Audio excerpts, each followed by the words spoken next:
For more on this, we're joined by Kawser Quamer. She's a climate journalist and filmmaker. It's great to have you with us, Kawser. Now, more than 10,000 people have died as a result of extreme heat across Europe.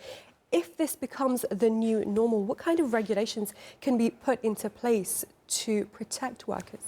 I think we need to understand that extreme heat is not just an occasional occurrence now, and with the increase in climate change, rising temperatures around the world, this will become a regular occurrence. So we need to stop thinking of extreme heat as, we need to see it in the same way as we see other health and safety impacts within workplaces, whether that's, we already have regulations in place for those working at height, for example, and those working with hazardous machinery. We really need to treat it in the same way for extreme heat. So what does that mean? Looking at mandatory rest breaks for workers, looking, as you mentioned, at flexible working hours to avoid people, especially those working in the outdoors, to avoid extreme heat periods of the day, and also give access to shade and water. So these are things that I think really governments, workplaces really need to adopt and understand that there are things that are in place and learn from other countries which are already dealing with extreme heat. Right, and other parts of the world where temperatures can get much higher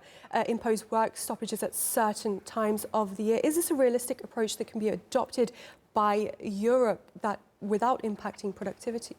I think it doesn't have to be outright blockages. It's really understanding extreme heat moments and events during the year, because it won't be a constant throughout the year. So what can be considered during those periods? And as I mentioned, can we adjust working hours? Can there be better ventilation within offices and indoor spaces to combat that?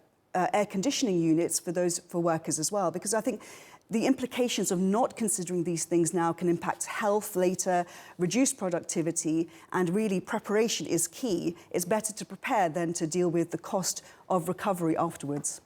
And of course, looking at the global south, it's being impacted in different ways. Manufacturing, for example, is reporting rising product defects and shipping delays due to the heat. Could this trigger another wave of consumer retail inflation across the world? I mean, it certainly could. I mean, I think we need to understand, I think we should reflect back to the pandemic. That gave a clear example of how fragile global supply chains can be and learn lessons from that.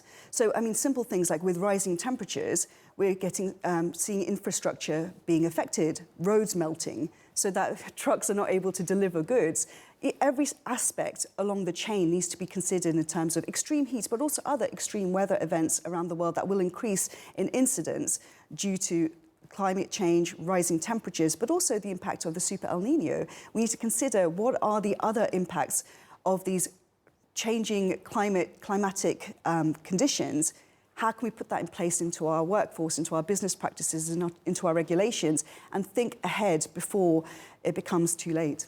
And if governments don't act, will companies be forced to spend billions of dollars on advanced indoor cooling systems just to keep their staff from walking out?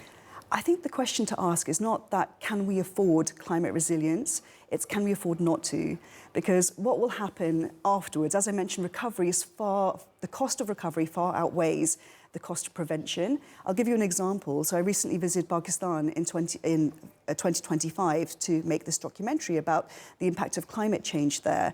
And if we look back at 2022, when the Pakistan floods happened, the cost of that, $30 billion, and the country is still recovering from that, affected 33 million people. That's just one summer of extreme floods. If we see the increased incidence, spread that across the world of different things that are going to happen, the cost of it in terms of recovery, in terms of future years, it is better that we look at methods and cost of prevention rather than thinking just dealing with things as they occur afterwards.